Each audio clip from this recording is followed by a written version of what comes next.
कहानी कहानी का असर। कई साल पहले की बात है। मिस्टर सप्रू इटावा में डिप्टी कलेक्टर बनकर आए। एक दिन एक विचित्र घटना घटी। सप्रू जी भोजन करके पलंग पर लेटे हुए थे। रात के 10 बजे का समय था। मनोहर नाई चरण सेवा कर रहा था। सप्रू, मनोहर कोई कहानी सुनाओ। मनोहर, आपको मैं क्या सुना सकता हूँ। आपने हजारों किताबें पढ़ी हैं और लाखों कहानियाँ सुनी हैं। आप रोज़ जो मुकदमे करते हैं वे सब कहानियाँ ही तो हैं। आप कुछ कहें और मैं सुनूं। नहीं मनोहर, तुम ही कोई कहानी कहो। आप नहीं मानते तो सुनिए। बीच बीच में हूँ जरूर कहते जाए, नहीं तो आप सो जाएंगे और मैं बकता रहूँगा। अच्छा। अरब में एक बादशाह था। एक रात को दासी ने छत पर बादशाह का पलंग बिछाया। गर्मी के दिन थे। छत पर केवड़े का छिड़काव किया गया था। सोने का पलंग था। रेशम की निवार से भरा गया था। कालीन बिछा था, उस पर गद्दा बिछा था, फिर एक कालीन बिछा था, उस पर सफ़ेद चद्दर बिछी थी। आमने सामने अगल बगल 4 तकिए रखे थे और फूलों से सेज सजाकर दासी उस पलंग की शोभा एकटक देख रही थी। दासी के मन में विचार आया कि 5 मिनट इस पलंग पर लेट लेना चाहिए। मैं भी तो देखूं कि कैसा लगता है। मन होता है शैतान। दासी बादशाह के पलंग पर लेट गई। अच्छा फिर? दासी थी बेचारी, दिन भर की थकी मांदी। ऊपर से लगी ठंडी हवा, नीचे से उठी फूलों की गमक। 3 मिनट भी नहीं बीते, दासी टप से सो गई। अरे फिर क्या हुआ? शामत आई होगी। 1 घंटे के बाद भोजन करके बादशाह सलामत आराम करने आए। पूर्णमासी की चांदनी थी ही।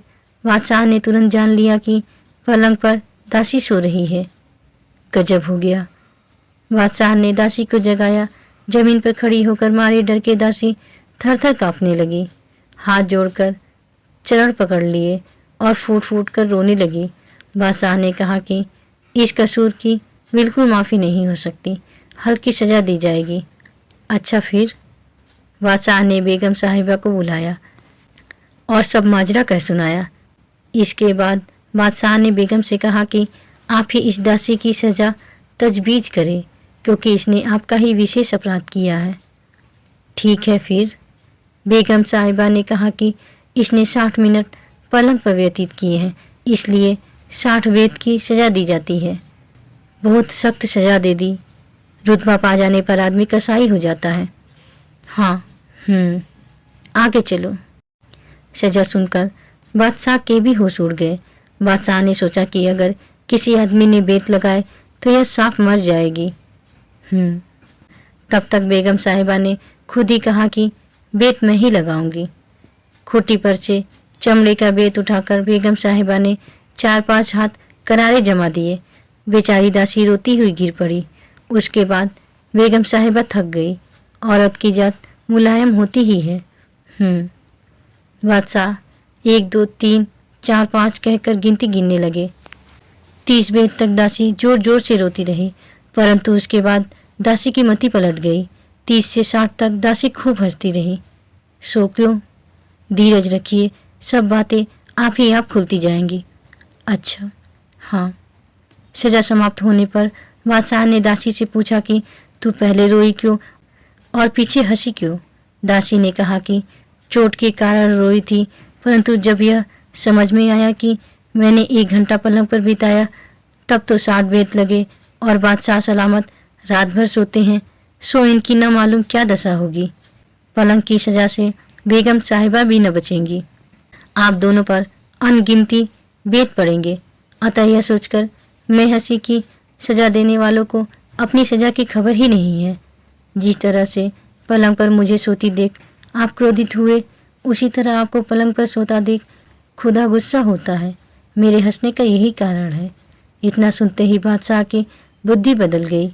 बादशाह ने ताज फेंक दिया, इनाम फेंक दिया, जामा फेंक दिया और जूते फेंक कर फकीरी कफनी पहन ली।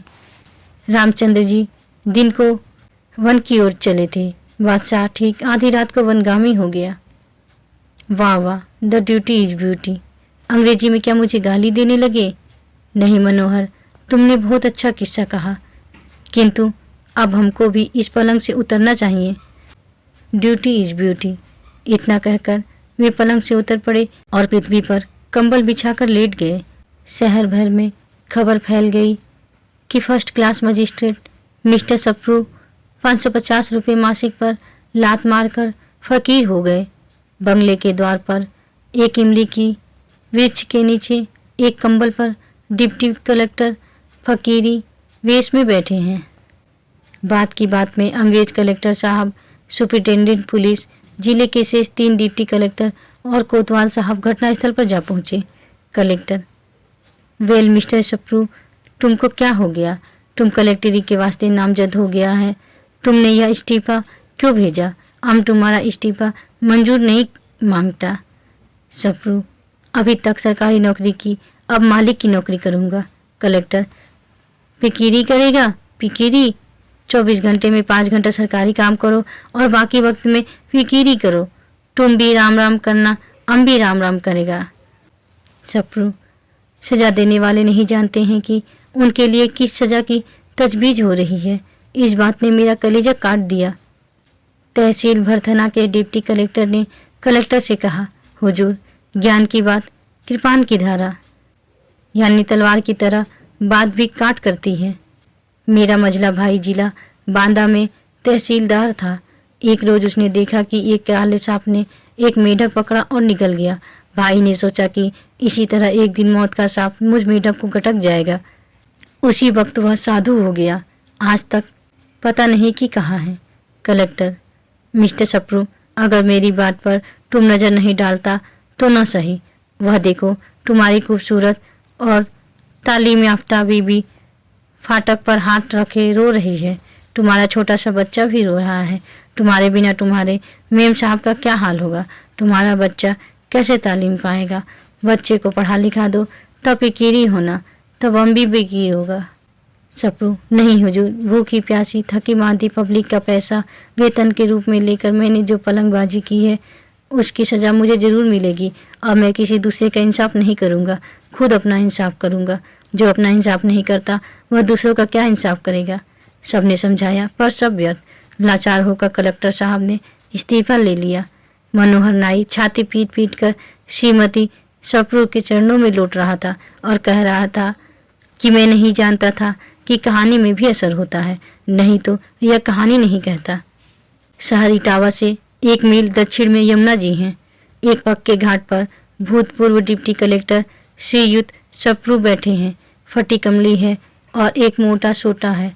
यमुना में खड़े होकर आप घाट पर सोटा खटखटाया करते थे और कभी कभी कहते थे, लगा रहा खटका, खटके का खटका, खटपट करता रह, मत मिटना खटखटा।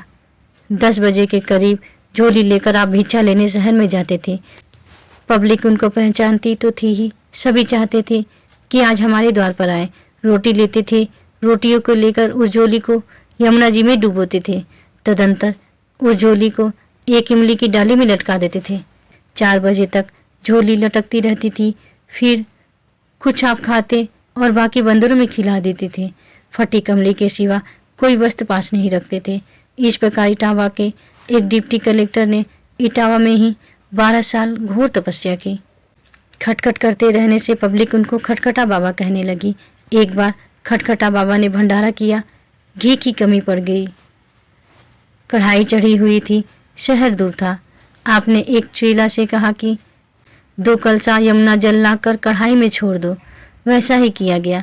यमुना का जल घी बन गया, पूरी सेकी गई। एक बार कोई सिद्ध यमुना जी की बीज धारा में पद्मासन लगाए बैठा हुआ चला जा रहा था। खटखटा बाबा को देखकर कहा कि पानी पिला जाओ। बाबा जी भी लोटा में जल लेकर यमुना में स्थल की भांति चलने लगे। पानी पीकर महात्मा ने कहा, तुम भी सिद्ध हो गए। खटखटा बाबा के समाधि स्थान पर अब अनेक इमारतें बन गई हैं। समाधि का मंदिर और विद्यापीठ की इमारत दर्शनीय है। सहस्त्रों प्राचीन पुस्तकों का अपूर्व संग्रह किया गया है। साल में एक बार मेला लगता है। भारत के विद्वानों, योगियों और पंडितों को निमंत्रण देकर बुलाया जाता है। खूब व्याख्यान होते हैं। खटखटा बाबा की समाधि इटावा का तीर्थ स्थान है। इटावा जिले का बच्चा बच्चा खटखटा बाबा के नाम से परिचित है।